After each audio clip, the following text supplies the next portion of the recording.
Hello everyone and welcome to another video. Lo and behold, within 100 years or less, people believed the earth was flat. And it was taught in schools. And the school boards approved teachings, the flat earth teaching in schools. And we are living in the information age where there should not be anything not known. I mean, you pretty much have information at the tips of your fingers within reach. You don't have to go to a library to research volumes and volumes of old books, go to the Library of Congress. A lot of the stuff is archived online for free. And depending on how intense or in-depth you want to go into studying or researching, yes, you will have to pay some money, but most of this stuff is just posted for free, like this, for example. This is from the Library of Congress's website, a journal from January 31st, 1897. And all I did was, when I went to my Google search, was put in flat earth teachings circa 1900, or yeah, 1900s. And one of the first articles that popped up was this one.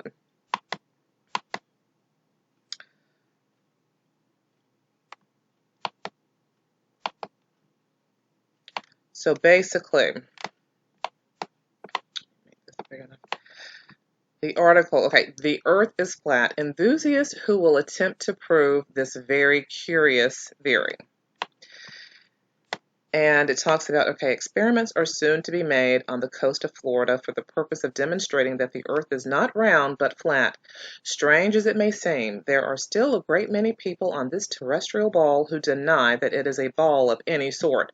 The celebrated Professor William Carpenter, who died in Baltimore last September, was by no means the last of his faith.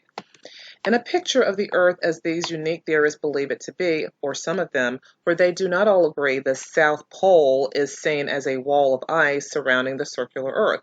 This conception certainly fits well with the idea of the vastness of the southern wastes of ice which have turned back all explorers.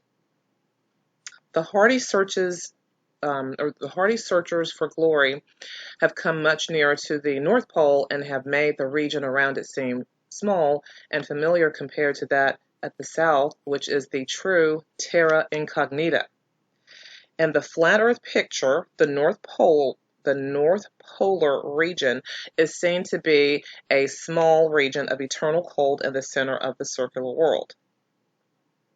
So Alexander Gleason, the sage of Niagara Street, Buffalo, where we of course get the Gleason's map, gave long and hard study to this great problem of the Earth's surface and spent much money in publishing books and collecting information. At one time, he advertised in a New York paper for sea captains who had made the trip from the West African coast around Cape Horn, his desire being to prove that the distance was much greater than it would be if the Earth were a sphere.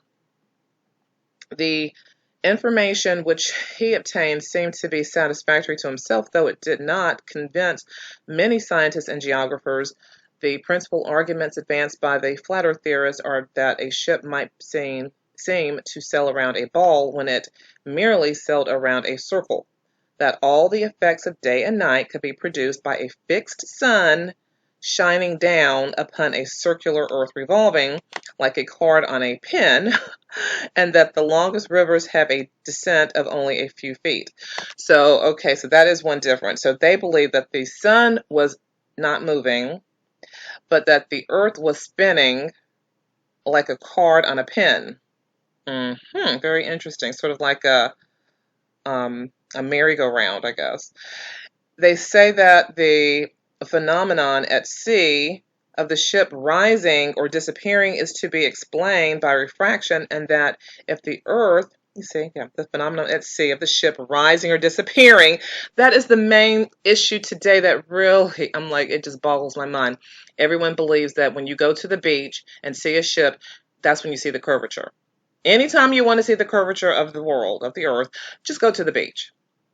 Yeah, and watch a boat just go out of view, just sail completely out of view. Oh, that's the curvature. So this has been going on for so long. So yeah, he says they say that the phenomenon at sea of the ship rising or disappearing is to be explained by refraction. Yes, and that if the Earth were spherical, the compass would not point north and south. These theorists assert that Sir Isaac Newton was crazy and Galileo and Columbus mistaken. That if the Earth were a revolving globe, a projectile thrown vertically upward would not fall on the spot from which it was hurled. And all of these propositions are backed up by copious quotations from the Bible, such as the four angles at the four corners of the earth, the four winds of heaven, the angels that ascended and descended. The underside of the earth having no sun is say these dreamers, the underside of the earth having no sun is, say these dreamers, the place of darkness and damnation. Yep. Reached only through the bottomless pit.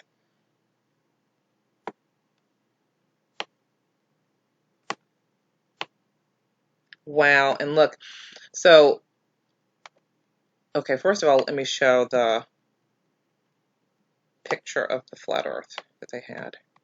Just kind of reduce. There we go. So this was the picture of the flat earth. And it says, if the earth were flat, this is how the school maps would look. Well, this is how the school maps should look. But we have a globe that we have been forced to see since we were born. But the other article that I just thought was interesting is funny. They said over here, balloons in a race, sort of like the space race, So this was 1897, but European governments send up their war balloons to test their power. So everyone was always at, in a race to who was the first to, go up to see how far up you can go. And of course, this all led to the space program. But it says the ministers of war of the great powers of continental Europe arranged in and what is that? Interesting international balloon race recently to ascertain, if possible, the reliability of these adjuncts of warfare on a larger scale than ever before attempted. The result, as now officially, it's hard to see some of these words, I'm sorry for mispronouncing them, announced, was not altogether satisfactory. It proved that despite the efficiency of the balloon divisions of the various armies, wind and weather and other elementary contingencies are still playing an important part in deciding the fate of aeronautic enterprises, whether the balloon be manned or not. The Russian Minister of War sent up two balloons, the one that ascended at St. Petersburg being of the registering. Already sent up a balloon at Warsaw, which encountered northwest winds that drove it into someplace. The French Minister of War loaned the well-known registering balloon La Rofille III for the experiment. It vanished behind the clouds within a few seconds. Although the authorities throughout France and the adjacent countries were advised to look out for the balloon, nothing was heard of it for several days, and the War Department surmised that it had fallen into the North Sea and was lost. Finally, word came from Grade, a little place in Belgium, 150 miles northeast of Paris, that aerophile had landed there safely. The balloon had traveled to an altitude of 47,000 feet, where it registered 63 degrees Celsius. It arrived at... So 5.5 hours after starting from Paris, the German balloon division sent up its crack registering airship, the Cirrus, at Schöneberg, near Berlin. This balloon having a record for swift and energetic work. Once again, please forgive me for the mispronunciations of these words. This race was the last trip the Cirrus was destined to undertake. After 2 or 3 days, it was found stranded on several of the highest fences or trees, highest trees in Grunwald Forest near Berlin, the apparatus showed that it had attained an altitude of 19,000 feet and then dropped, its pear-shaped silk bag becoming defective. Okay.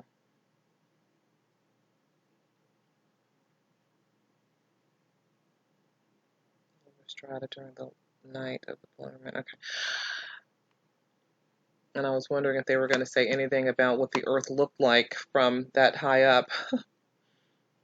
But this is really all so cool. I mean, it's just fascinating. I mean, all I did was when I Googled Flat Earth circa 1900 and in newspapers, and all of these different searches came up, and the one that I was also looking at, let's see, and it actually highlights it for you in the articles as far as it, flat Earth. But I think this is the one. 60% of the Earth is flat. Maybe, yeah, this is the one. Image 63 of World War History, Daily Records and Comments has appeared in American and foreign newspapers. So when I zoom in and I see this article, okay, this is dated December 12, 1915, Dayton, Ohio News. And it reads, sure, the Earth is flat. The Zetetics is a sort of one-man cult with headquarters at Boston. Their principal belief is that the Earth is flat, and a book has been written by the head of the society to prove the contention, but it ought not to require a book. Any long-haired man's word for it ought to be quite often, or enough. I can't read today. Okay, be quite enough. Besides, that belief is older than the theory or fact that the Earth is round or nearly so. We are taught early in school that people know the Earth is round because men have sailed around it and because we can see the shadow of the Earth during eclipses, and the shadow is round like the shadow of a ball. But the Zetetics take no stock in such arguments. They say, look at it and see for yourself whether the Earth is flat. And we've looked and it looks flat. So does everything else that we look at, if we have not imagination, I'm telling you, it's that imagination gone wild. The Bible calls it vain imaginations. It says, why, if the earth were round, we'd fall off every time it turns over. Besides, look at it. Doesn't it look flat? We are familiar with the argument of the Zetetics in all walks of life. We hear it continually by people who look without being able to think. Closely akin to the Zetetics are the what's the users. Their vision is not broad enough for them to discover the curves of the earth. Everything is dead level to them, as to the Boston cult. Called it a cult. Someone proposes a great undertaking looking far into the future, and the question is asked by the people who see flat, what's the use? An unselfish man arises in the community and proposes a great benefaction, and the sea flatters, they were called sea flatters. Instead of the flat earthers, they see flat. That's funny. Want to know what he expects to get out of it. Oh, there is room in the world for this new cult, and we believe its membership will greatly increase. Boy, I'll say, we're living proof, right? If they will include life as well as the earth, if their belief of flatness,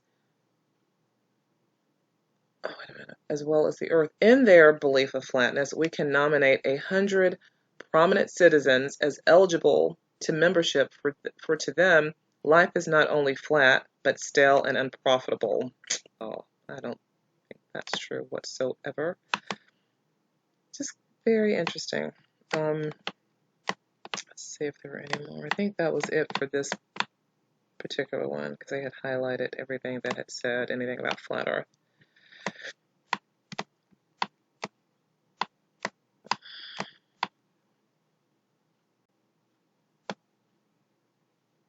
Okay, here's another one.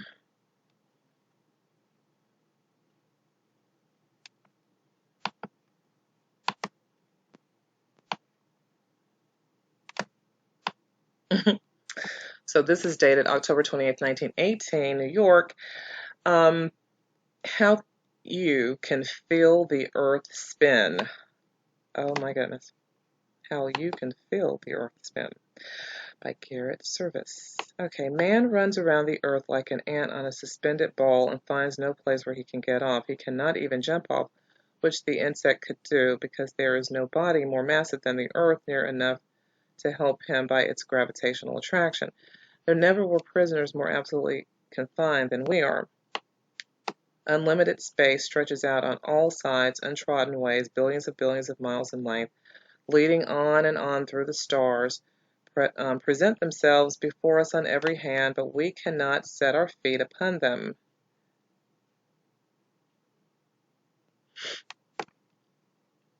The barrier that confines us is invisible. Wait a minute. The barrier that confines us is invisible, but more impassable than a wall of steel.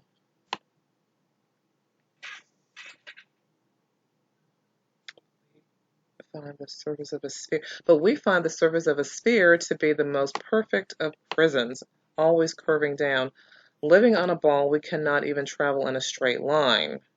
We are always curving down from the level we started on, always dropping below the horizon. Imagine the amazement of a man who, at the time when the earth was supposed to be flat, should have gone on in an apparently straight course, believing himself to be getting even farther from his starting point, until suddenly he came to the back of the house from whose front door he had set out.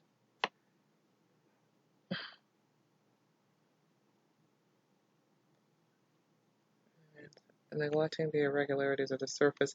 Everything on earth is below the plane of his feet. I mean, he doesn't even realize what he's saying. He says, neglecting the irregularities of the surface.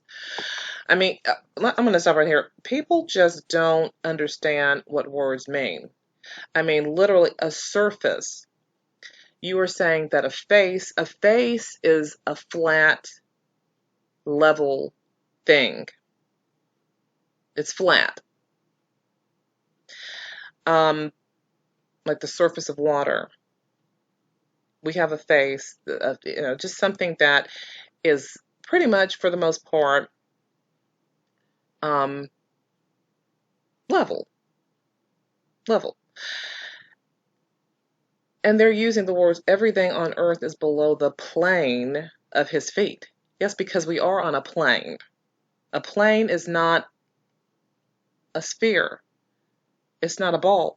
But he is below everybody else's plane, and so every one of us earth prisoners is at the same time above and beneath every other one. Not only has nature confined us on the curved surface of this little sphere, which is a mere nothing in illimitable space, but she has surrounded us with phenomena which are continually deceiving and misleading us, so that we have to be constantly on our guard against her deceptions. For one thing, notwithstanding all that has been said above, which is based on universal human experience, we find it hard to convince many of our fellows that this earth really is a ball, resting on nothing, because the plain evidence of our senses seems to be that the surface of the world is flat, only varied by irregular elevations and depressions. By setting the globe in rotation around an axis running through its center, nature has afforded another source of bewilderment for the little creatures imprisoned on its surface. As they look up, they think they see the sun traveling around their prison once every day.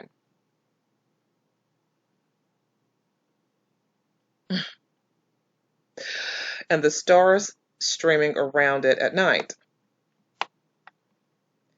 It took many centuries, probably many thousand years, to bring to the minds of early men a comprehension of the fact that as far as their apparent daily and nightly motions are concerned, the sun and the stars do not really move at all, the deceptive appearance of their movement being a result of the constant turning of the earth on its axis like a rolling ball.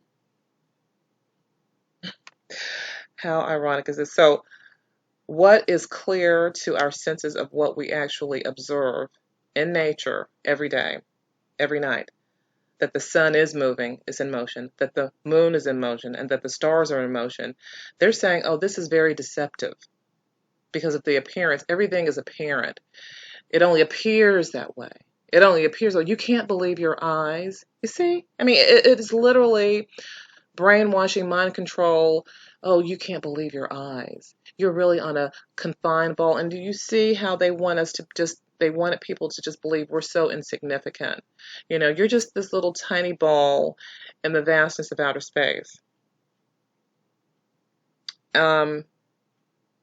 So just reject what your body, what your eyes tell you, what your senses tell you, what we experience day in and day out. Reject what your body, what your eyes tell you, what your senses tell you, what we experience day in and day out. The sun, the path of the moon, and the stars, that they are constantly in rotation around a fixed point, which is the North Star.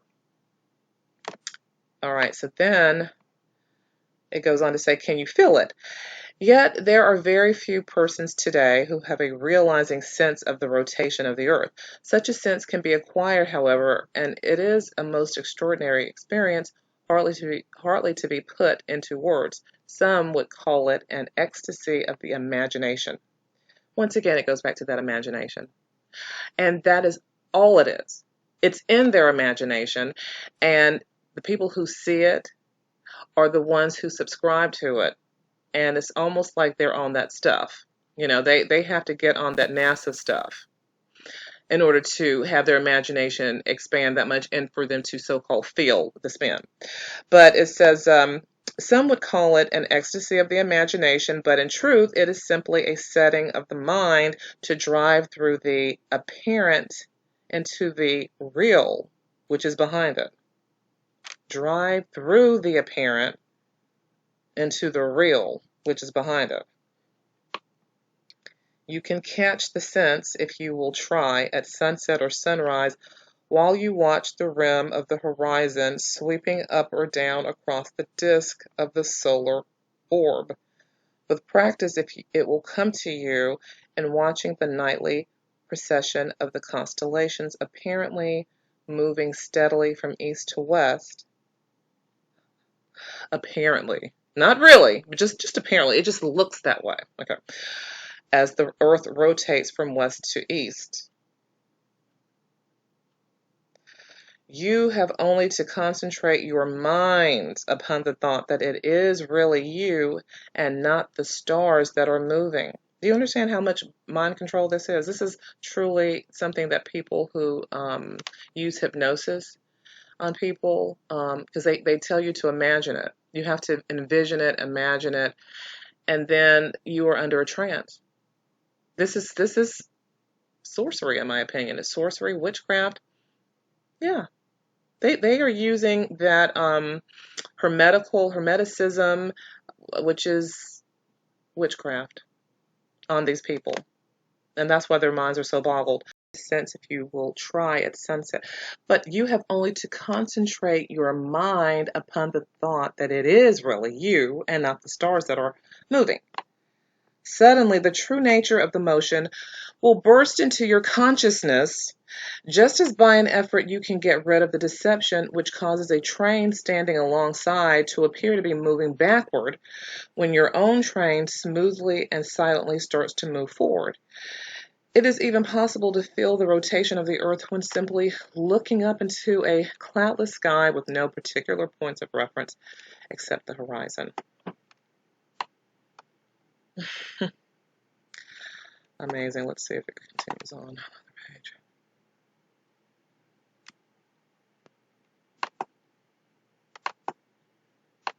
Okay, this is a different article. Amazing. Absolutely amazing.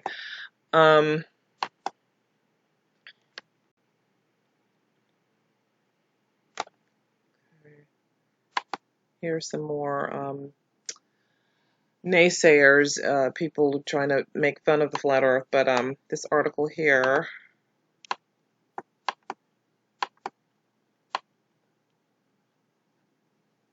okay, so this is dated September 11th, 1918, the Daily Evening Sun, from our boys overseas. If the earth were flat, we'd run the Hun to eternity, scrawling on the back of a German war fund post raiser.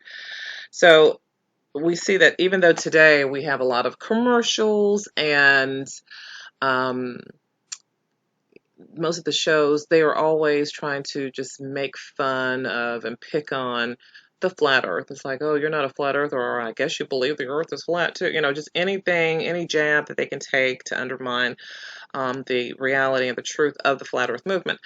But it seems like the same thing was happening with this article as well. And so let's see what it says. Sergeant says the Hun wrongs outdo reports.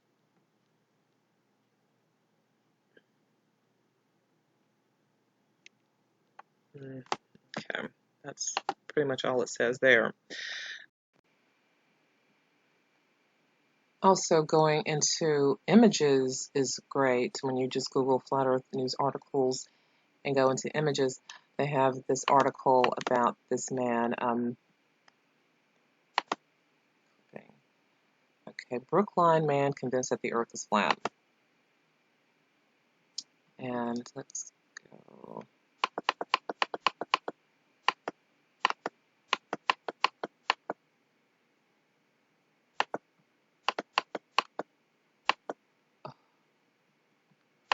Keep coming up. Okay.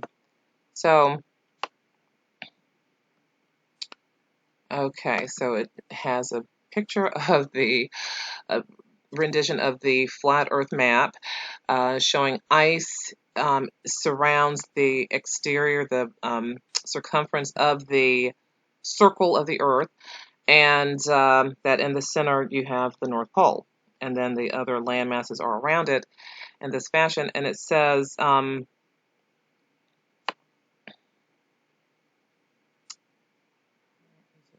okay, Charles Morse. It won't let me zoom in as much as I need to. Okay, here we go. Charles Morse is a clock and watch repairer in Brookline. Is that okay? Brookline. Sorry, Brookline. He has a little shop opposite the town hall, and while he does some business, he had for 60 years a large store in the center of the town with several clerks and plenty of customers. 20 years ago, a man came to him and asked him to tell him why a ship disappeared on the horizon. This aroused the interest of Mr. Morse, and he spent weeks and months delving into the authorities in the public library to find proof that the earth was round.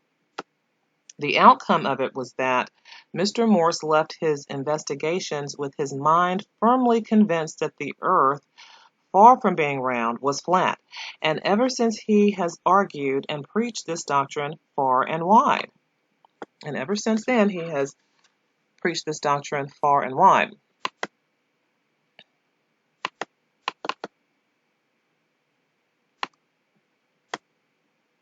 Mr. Morse has written 2 booklets on the subject and has built up a worldwide acquaintance with authorities on both sides of the question with whom he has discussed the subject. In one book, he has a diagram which shows the earth as he claims it is, square and having 4 corners. The dot in the center, he says, represents the North Pole, or so-called, or the North Center. The North Center. The circles which are the dot in the center, he says, represents the North Pole, so-called, or the North Center. The circles which are at right angles with the North and South are East and West. And the outside circle is an ice barrier beyond which no man can go. The sun going around over the earth in a circle melts the ice in a circle, thus making the circular shape of the southern circumference of the earth. That is as far as a man can go. Now, on traveling around the earth from any given point going east or west, so long as we keep at right angles with those radiating lines, we know the course we are pursuing, and if we continue the course, as stated, we must come around to the same point from which we started. While this does not wholly prove that the earth is not a globe, it does show how by going east,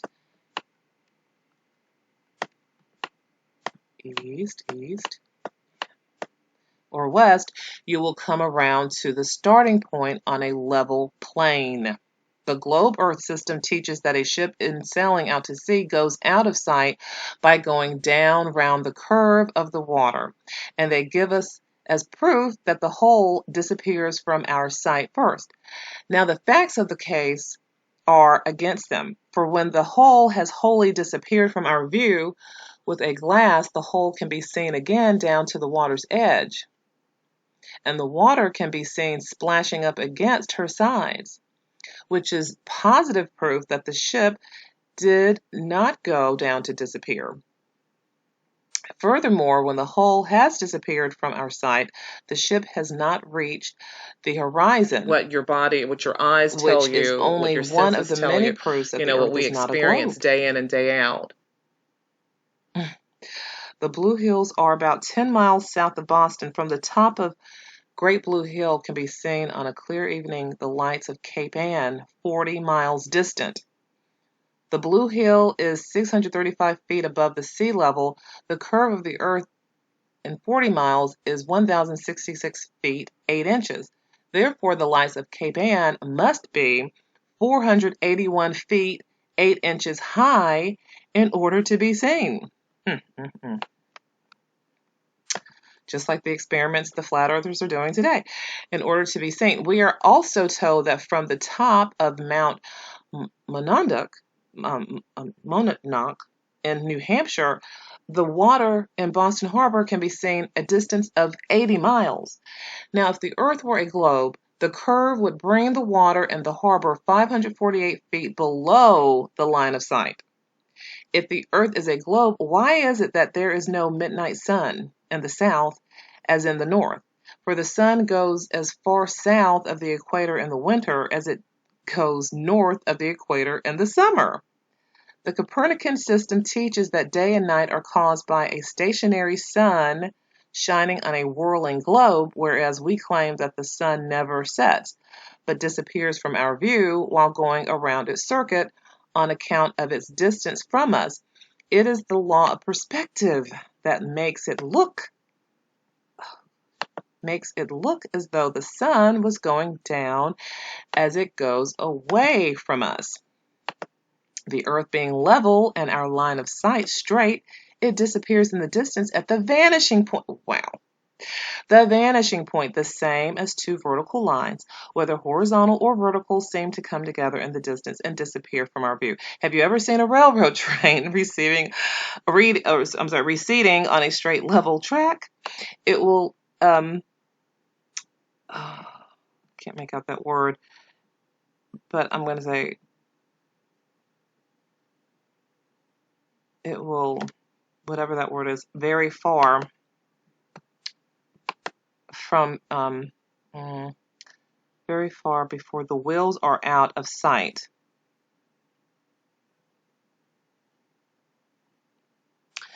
The same as the hull of a ship goes out of sight first.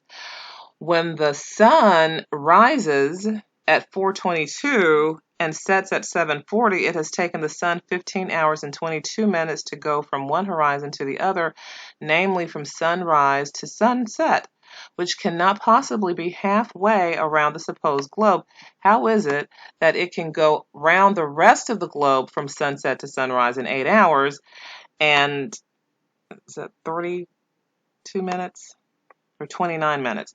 How is it possible?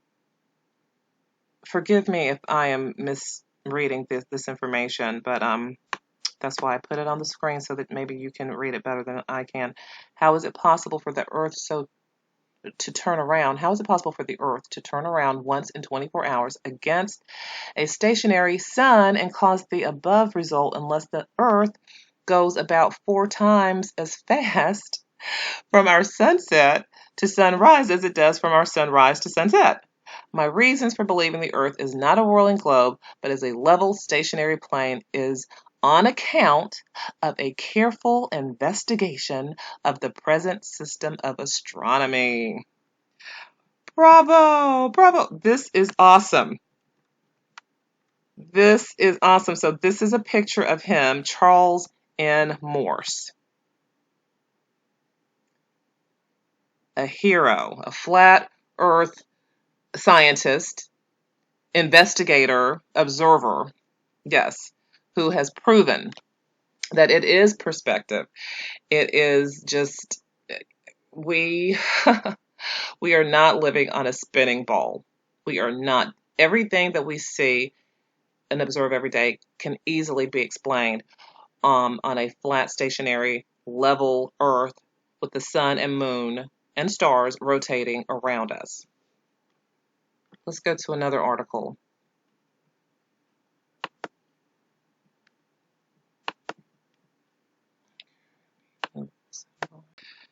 Okay, this is one from 1900. Newspaper from 1900. Burnt at the stake? Oh my gosh! What in the world?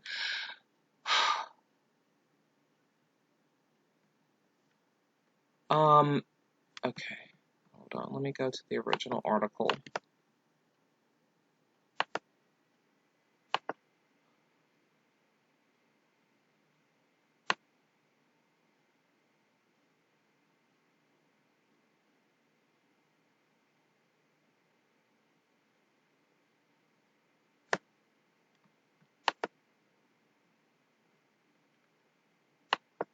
Okay, it gives a link. I'm gonna go to the original article. Okay. So this is the original article, a copy of the original 1900, says Earth is round and he may be thrown into prison. Not that the Earth is flat. He says the Earth is round and he may be thrown into prison. And this was in Minnesota, Grand Marais, Minnesota. It is painful to read that Sir John Gorse, the head of the British Educational Department, is in serious trouble, and he has been threatened by Mr. Ebenezer Breach and other taxpayers of the city of Portsmouth and the Kingdom of England. Okay. Kingdom of England with prosecution under the Impostors Act. It seems that the schools of Portsmouth have been teaching the damnable and heretical doctrine that the earth is a sphere. Okay, here we go. Okay, sorry. I figured it out finally. So let me go back to the beginning. So this is what it looks like close up. It says Earth is round and he may be thrown into prison. It is painful to read that Sir John Gorse, the head of the British Educational Department, is in serious trouble and has been threatened by Mr. Ebenezer Breach and other taxpayers of the city of Portsmouth and the Kingdom of England with prosecution under the Impostors Act. It seems that the schools of Portsmouth have been teaching the damnable and heretical doctrine that the earth is a sphere. Sir John's attention has been called to this dissemination of seditious and treasonable doctrine, but he has refused to correct the abuse. Ebenezer and his friends know, of course, that the earth is as flat as a pancake. They have been patient with Sir John and day after day have allowed the false teaching regarding the shape of the earth to go on, but can stand it no longer. They say to see their children corrupted with this most heretical doctrine, as the complainants call it in this protest. Wow. I mean, how the tables have turned so drastically. So this really started to be an issue for anyone holding to the Copernican model, Sir Isaac Newton, anything dealing with spinning, rotating Earth, a sphere. This was considered heretical. And so they're calling it a damnable and heretical doctrine. Sir John Gorse has many political enemies, and even his political friends do not always agree with him, but the depth of his depravity was not known until he was unmasked by by Mr. Ebenezer Breach and his friends. Sir John may cavort about Parliament and deceive some people, but when he runs up against a body of respectable British taxpayers, The bulwarks of the throne and the guardians of the Constitution, it is another matter. Such newfangled ideas as that of the earth being a sphere he may impose upon the frivolous persons who riot in the ungodly city of London. Oh my God, the language they use. But not upon the taxpayers of Southampton. Ebenezer and his friends mean business. Clearly. I mean, how the tables have turned. And have served formal notice upon the Portsmouth School Board that the teaching that the earth is a sphere cannot be allowed to continue under any circumstances, plea, or explanation whatever, and that it must be abandoned under pain of the punishment for schism by the law provided. After having stamped out the dastardly doctrine in the schools of Southampton, the committee announced that they will next go up to London and bring the London School Board before the court, being well advised and informed that the same doctrine regarding the shape of the earth is also taught in the London schools. Sir John, meantime, is to be brought to court and prosecuted under the Impostors Act aforesaid. Now, the Impostors Act is a part of the British Constitution. Probably no one knows what it is and what is not a part of that nebulous thing, and provides certain pains and penalties such as forfeiture of estate and burning at the stake. Burning at the stake. Oh my goodness, if recalcitrant. Ebenezer and his friends are worthy and reputable citizens and mean business. Clearly necessary, they will light the fires of Smithfield again for the wicked Sir John? At last account, Sir John was still at large, and so was Ebenezer. Because what we have to keep in mind is that the schools were heavily Bible-based, and they saw this teaching as witchcraft. And in the same way as the Salem witch trials, these people believe that if you are teaching doctrines about the earth being a spinning globe and outer space exists, and that the moon and the sun and all of these lights in the sky, that if we are rotating in outer space with reference to the sun, they saw that as a form of witchcraft. And they believed that these were witches teaching it. And they were like, if you are practicing witchcraft, you will be burned at the stake. Sounds drastic, I know, but that was where their worldview led them to believe and to act upon. Man, oh man, oh man, they were not playing around. Now, clearly, we are not to go that far when it comes to exposing the lies and the heresies, yes, the heresies of the globe model, spinning ball Earth. But we are definitely hard-pressed to get the truth out through nonviolence. Okay, I mean, we are just trying to preach the word of God, the gospel, and to teach people the truth about the fact that the earth is flat. Now, this, though, I mean, it just boggles the mind of how that wasn't long ago, 1900. So it took 100 years for us to get to the point that we are now, just so totally into the space age, outer space, rotating planets, nebula, expanding universe, and wow.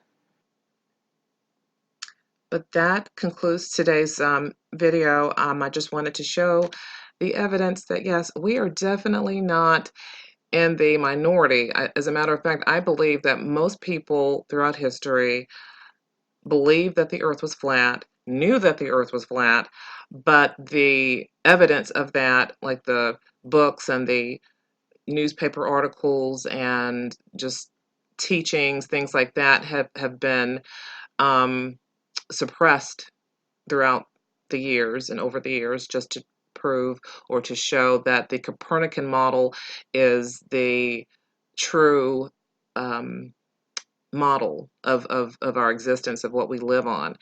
And but we know that so many people fought it. They fought that lie as we are fighting it today. And we have to just continue the truth movement and to let people know, yes, the earth is flat. It is a stationary level plane that God created with a firmament above it, just as the Bible tells us.